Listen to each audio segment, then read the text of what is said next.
Eu volto para a raiz. Sou terra fértil, sou ponte, sou essência. Raízes que educam.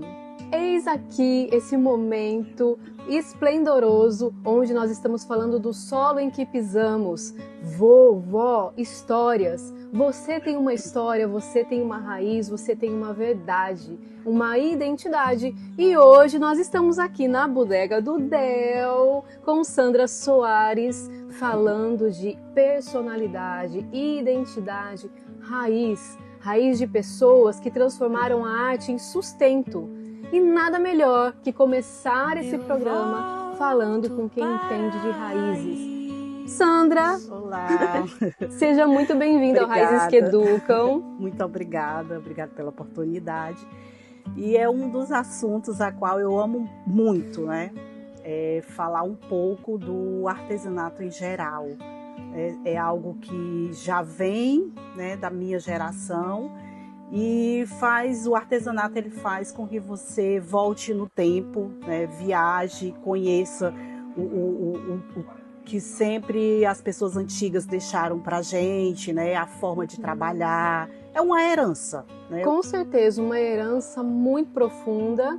E nada melhor do que sentar numa mesinha, tomar um cafezinho, conversar. Você faz isso aí na sua casa, tenho certeza que são horas maravilhosas e momentos mágicos. E transformar um programa nesse momento aconchegante, num lugar lindo, gente. Quem não veio aqui na Bodega do Del, no Shopping Del Passeio, precisa conhecer esse lugar cheio de histórias, de marcas, de realidades e verdades.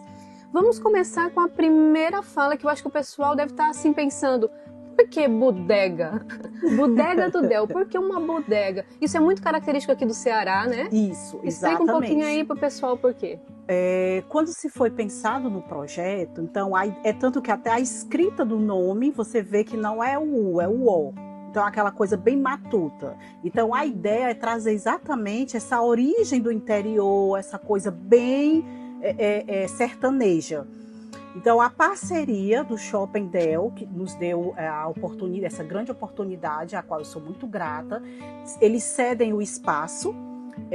Eu com os artesãos, né, de todo o nosso Ceará e alguns da capital, trazemos os produtos, deixa aqui exposto, as pessoas, os clientes têm a oportunidade de ver, de comprar, de adquirir, de conhecer um pouco da história. Cada produto desse, ele traz a história do artesão, ele traz a história que já vem já de muito tempo, que é Padre Cícero, a importância dele na nossa história do Ceará, do Patativa, né, com seus versos, e como ele chegou até esse ponto, uma pessoa que não sabia ler nem escrever. Sim. Então, ele, no tempo que ele ia para a roça, que o pai dele não queria que ele estudasse, ele pegava um carvão, um papelzinho, e lá ele começava a juntar as palavras, né? Então, com o passar do tempo, que foi quando ele teve o probleminha da visão, mas mesmo assim ele continuou, que era o desejo dele, fazer as poesias, né? E aí, aos poucos, ele foi tomando o espaço dele, o Patativa, outras pessoas veio ajudá-lo na questão da educação, de escrever, de ler, dele entender, juntar as palavras. E hoje em dia você sabe que é muito conhecido mundialmente, né? Sim, uma pessoa simples, mas que teve o quê? Aquela garra, aquela vontade. Quando você tem um objetivo, né, você consegue seguir. Aí tem a história de Lampião, quer queira ou não, ele faz um pouco parte do nosso Ceará, porque uma das terras do nosso Ceará, ele passou, mas o bando, né? O Lampião, antes de acontecer toda a questão da morte e tudo. E o Lampião, naquela época, ele tinha os atritos com os donos de cafezais. E Padre Cícero, ele sempre, naquela época, o catolicismo era à frente, né? As religiões eram à frente das opiniões de política, enfim. Então o Padre Cícero se junta com a história do cangaceiro em questão disso.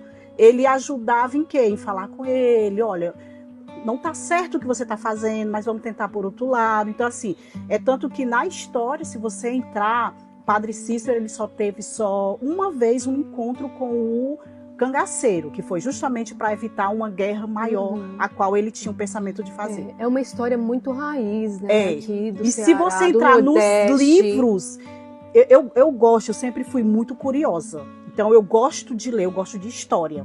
E se você começar a ler as histórias de antigamente, você consegue chegar até o artesanato. Às vezes a pessoa diz, não existe isso. Existe, uma coisa liga a outra. Os nossos bordados, rechilier, renascença, crochê, todos esses bordados vieram de onde? Vieram da Itália, vieram de Portugal. Então, o pessoal franceses, ao chegar no nosso Brasil, claro que existe uma diferença. Vamos lá, o filé, muita gente conhece o filé, ele é muito forte no Maranhão, no Nordeste. Então vai de acordo com o quê? Por que ele se destaca mais em outro estado? Porque foram os primeiros estados a qual a colonização chegou. Então, onde chegou aquelas... Então, você lembra que, se você for passar algumas páginas em livros, os reis, antigamente, aquelas roupas maravilhosas, os detalhes de bico, de bordado. Então, tudo isso já vem essa herança.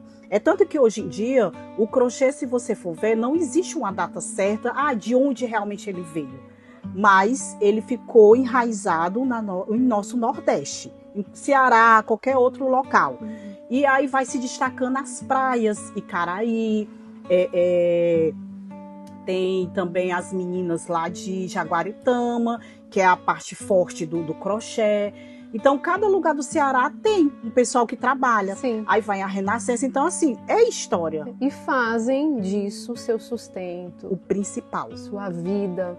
E a gente está falando de raízes, nós falamos aqui de pessoas que transformam o seu dia a dia em história, né? Em marcas na vida das pessoas. Você aí em casa, tenho certeza que tem uma história boa para contar numa mesinha de café, entre família, entre amigos. Porque história, gente, faz a nossa vida.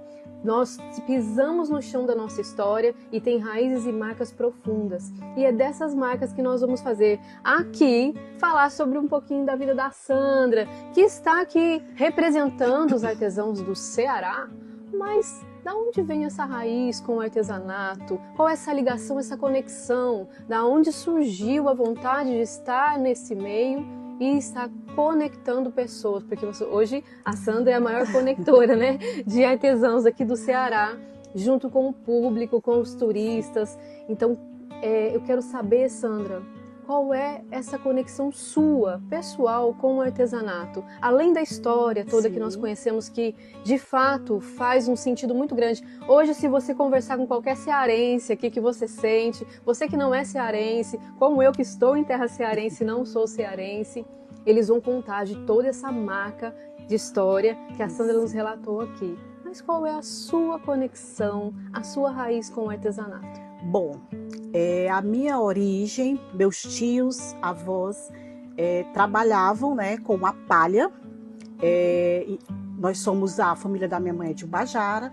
Então, em Ubajara, nós temos muita carnaúba.